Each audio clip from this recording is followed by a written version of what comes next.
प्रिय संस्कृत मित्राणि, नमः संस्कृताय। सुप्रभातम। संस्कृत साहित्यम में आपका स्वागत है। मैं हूँ संजना और आज हम लोग श्रीमद् भगवद गीता के तीसरे अध्याय का 25 और 26वें नंबर के श्लोक का अध्ययन करेंगे। इसके पूर्व हम लोग 24 श्लोकों तक अध्ययन कर लिए थे, जिसमें हमने जाना था कि श्री भगवान अर्जुन से कहते हैं कि हे पार्थ, यदि मैं कर्म ना करूं तो ये सब मनुष्य नष्ट भ्रष्ट हो जाएं और मैं संकर्ता का करने वाला होऊं तथा इस समस्त प्रजा को नष्ट करने वाला बनूं। अब अगला श्लोक हम लोग पढ़ेंगे, सस्वर वाचन करेंगे साथ में। ये गीता के तीसरे अध्याय का 25वां श्लोक है।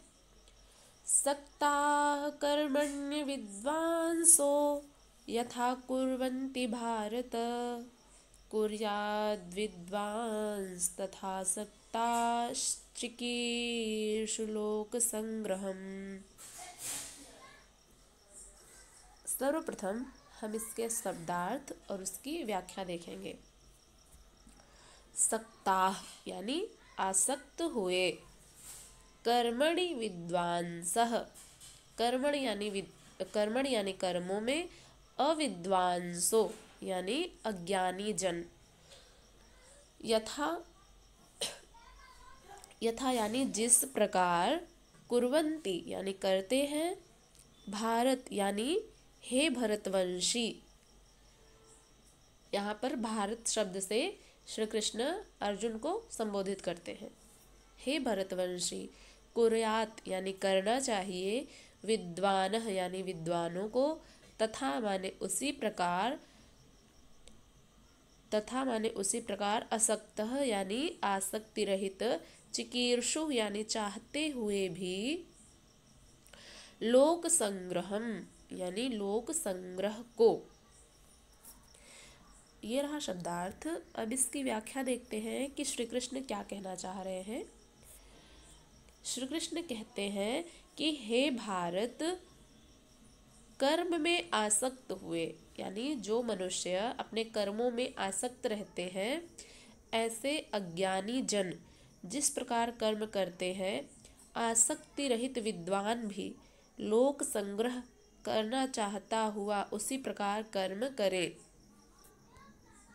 कहने का भाव यह है, श्री कृष्ण कहते हैं कि हे भरतवंशी अर्जुन, हे भारत, जो मनुष्य कर्म में आसक्त हुए हैं, जो अज्ञानी जन हैं, वे जिस प्रकार कर्म करते हैं, आसक्ति रहित विद्वान भी लोक संग्रह करना चाहता हुआ। लोक संग्रह क्या होता है?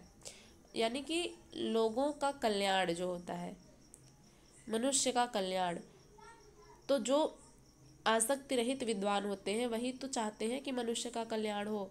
आसक्ति रहित विद्वान कौन होते हैं? जो अपना साक्षात्कार परमात्मा से कर चुके होते हैं, जिनके मन में एकमात्र परमात्मा ही निवास करते हैं, जिन्हें अपने कर्मों के प्रति कोई कामना नहीं रहती है, वे निष्काम भाव से अपना हर कर्तव्य करते रहते हैं, वे ही मनुष्य आसक्ति रहित विद्वान कहलाते हैं।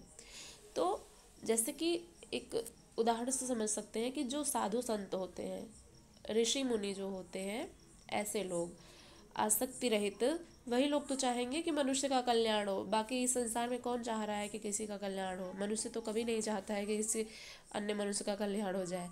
तो जो आसक्ति रहित विद्वान होते हैं, वे चाहते हैं कि लोक संग्रह हो, लोक में जो इस संसार में जो मनुष्य हैं उनका कल्याण हो।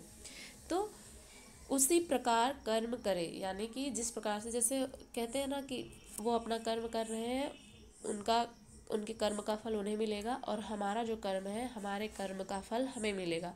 तो जो आसक्ति से युक्त होकर के अपना कर्म कर रहे हैं, उन्हें उनका कर्म करने देना चाहिए। लेकिन जो आसक्ति रहित होकर अपना कर्म कर रहे हैं, जैसे साधु संत लोग, ऋषि मुनि लोग हैं, उन्हें अपना कर्म करना चाहिए लोक संग्रह में, लोक कल्याण हेतु अपना कर्म निष्काम भाव से करना चाहिए। यही कह रहे हैं श्री कृष्ण। हे भारत, कर्म में आसक्त हुए अज्ञानी जन जिस प्रकार कर्म करते हैं, आसक्ति रहित विद्वान भी लोक संग्रह करना चाहता हुआ उसी प्रकार कर्म करे। अब अगले श्लोक में बढ़ेंगे हम लोग। अगला श्लोक है 26वें नंबर का। इसको पढ़ते हैं, सस्वर वाचन करते हैं पहले, फिर इसके शब्दार्थ को जानेंगे, उसके बाद इसकी व्याख्या।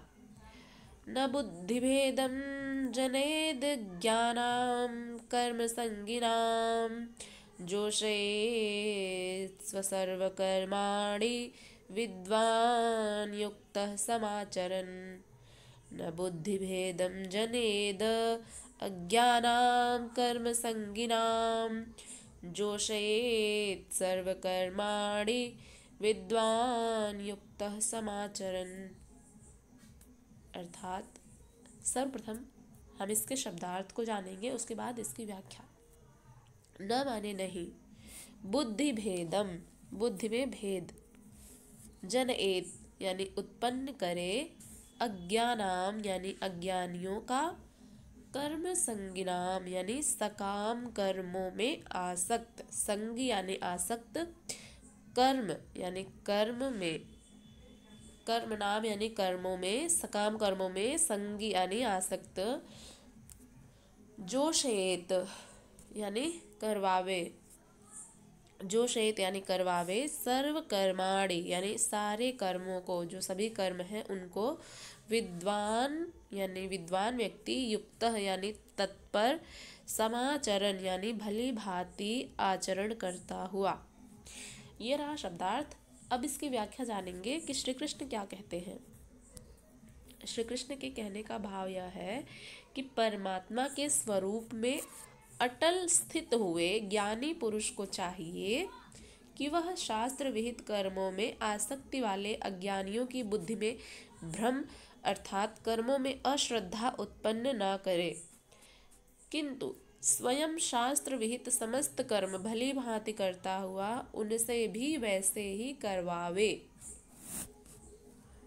अब देखिए इसमें श्री कृष्ण क्या कह रहे हैं कि परमात्मा के स्वरूप में अटल स्थित हुए ज्ञानी पुरुष, जिनका परमात्मा से साक्षात्कार हो गया है, जो ज्ञानी पुरुष है, ऐसे ज्ञानी, ऐसे विद्वान व्यक्ति को चाहिए कि वह शास्त्र विहित, जो शास्त्रों में बताया गया है उस प्रकार के कर्म करे, शास्त्र विहित कर्मों में आसक्ति वाले अज्ञानियों की बुद्धि में भ्रम अर्थात कर्मों में अश्रद्धा उत्पन्न न करे। कहने का भाव यह है कि जो अज्ञानी जन होते हैं उनकी बुद्धि में भ्रम ना डालें। जो संत जन है, जो विद्वान लोग हैं, वे अज्ञानियों की बुद्धि में भ्रम ना डालें। उनसे ये जबरदस्ती ना कहें कि ऐसा कहा गया है तो तुम ऐसा करो, ऐसा कहा गया है तो तुम ऐसा करो। वे जो कर रहे हैं अपनी बुद्धि के अनुसार उनको वैसे करने देना चाहिए, बल्कि ये करना चाहिए कि जैसा शास्त्रों में विहित है उस प्रकार का आचरण यदि ज्ञानी लोग करते हैं, विद्वान लोग करते हैं, तो अभी हमने पढ़ा ना पिछले श्लोक में कि श्रेष्ठ लोग जिस प्रकार का आचरण करते हैं उसी प्रकार से अन्य मनुष्य समुदाय भी वैसा ही आचरण करता है। तो यहाँ पर श्री कृष्ण के कहने का भाव यह है कि संत लोग जो होते हैं, जो विद्वान लोग होते हैं, उनको ये जो अज्ञानी लोग हैं उनकी बुद्धि में भ्रम नहीं डालना चाहिए कि तुम ऐसा करो, ऐसा करो। वे जो कर रहे हैं उनको करने देना चाहिए, उनकी बुद्धि में भ्रम नहीं डालना चाहिए, बल्कि शास्त्रों में जो विहित है उस प्रकार का कर्म स्वयं करना चाहिए संत लोगों को। इसलिए करना चाहिए क्योंकि जैसा वे आचरण करेंगे, जाहिर सी बात है कि अन्य मनुष्य भी वैसा ही आचरण करने लगेंगे। तो यही बात समझा रहे हैं श्री कृष्ण।